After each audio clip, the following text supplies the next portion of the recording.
They stopped the gurney at the hospital doors, wheels scraping against concrete, as if the building itself were resisting him. Blood soaked through the torn uniform, dark and drying at the edges, but the medic on duty shook his head anyway. No ID, no clearance, no treatment. The wounded soldier groaned softly, eyes fluttering, as if he already knew how close the line between life and death had become. Before I tell you what happened next, tell me in the comments where you were watching from. I love knowing who's listening. His name was Ethan Hale, though no one in that emergency ward knew it yet. To them, he was just another unknown casualty brought in from the outskirts of a restricted zone. A problem dropped at their feet on a night already stretched thin. The fluorescent lights hummed overhead, the air smelled of antiseptic and rain. Outside, thunder rolled low and distant, like a warning that refused to fade. Ethan drifted in and out of consciousness. Each breath burned. His body screamed for rest, but his training kept pulling him back, forcing his eyes open, forcing awareness. "Stay awake," a voice echoed in his mind. He had heard it before, whispered through, comes under gunfire, spoken by teammates who trusted him with their lives. He wondered briefly if any of them were still alive. A nurse knelt beside the gurney, her hands hovering, uncertain. She saw the scars along his forearms, the kind that didn't come from accidents. She saw the way his fingers twitched, even unconscious, as if still counting exits, still measuring threats. "We should at least stabilize him," she murmured. The administrator hesitated. Rules mattered here. Protocol mattered.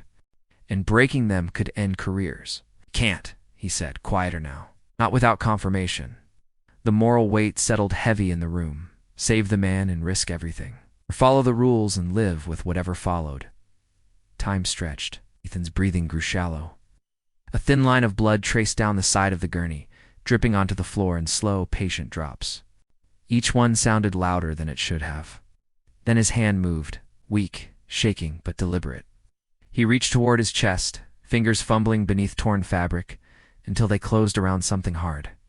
The nurse leaned closer, heart pounding, as Ethan pulled a small, battered coin free and let it fall into her palm. The room seemed to tilt. It wasn't just a coin. It was worn smooth at the edges, engraved with a simple emblem that carried a weight most civilians never understood. The trident. Navy SEALs. Murmurs rippled through the ward. Someone sucked in a sharp breath. The administrator went pale. That can't be real," he whispered. The nurse looked at Ethan's face again, at the calm beneath the pain, the discipline, even as his body failed him. Suddenly everything made sense. The silence, the control, the way he had endured without complaint. "Call trauma," she said, louder now, certainty flooding her voice. Now the ward exploded into motion. Doors flew open. Equipment rolled in. Hands worked in practiced harmony, voices overlapping, but never colliding. Ethan was lifted, rushed, surrounded by people moving like a tide with a single purpose. Someone squeezed his shoulder as they ran, grounding him in the moment. Safe a voice told him, "We've got you." For the first time since the mission went wrong, Ethan let go. Darkness took him gently this time. Hours later, when the storm outside had passed and dawn painted the windows pale gold, Ethan woke to the steady rhythm of machines and the quiet murmur of a hospital waking up. His body ached, but the pain felt distant, manageable. He turned his head slightly and saw the nurse sitting nearby, exhaustion etched into her face. "You scared us," she said softly, offering a small smile. "They all say, 'Thank you, by the way.'" "For what?" His voice rasped. "For reminding us why rules exist," she replied. "And when they shouldn't." The administrator came later. He didn't make excuses. He simply apologized. It was awkward, human, necessary. Ethan stayed only as long as he had to. Oh. Men like him were never meant to linger. Before he left, he pressed the coin back into the nurse's hand. "You believed when it mattered," he said. "Yeah, that saved my life." She watched him walk away, posture steady despite the bandages, and felt something warm settle in her chest. Because compassion isn't weakness, it's courage in its quietest form.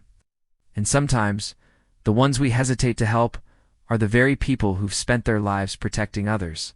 If this story moved you, share your thoughts below. Subscribe to Whispered Words and stay with us, because every scar holds a story, and every story deserves to be heard.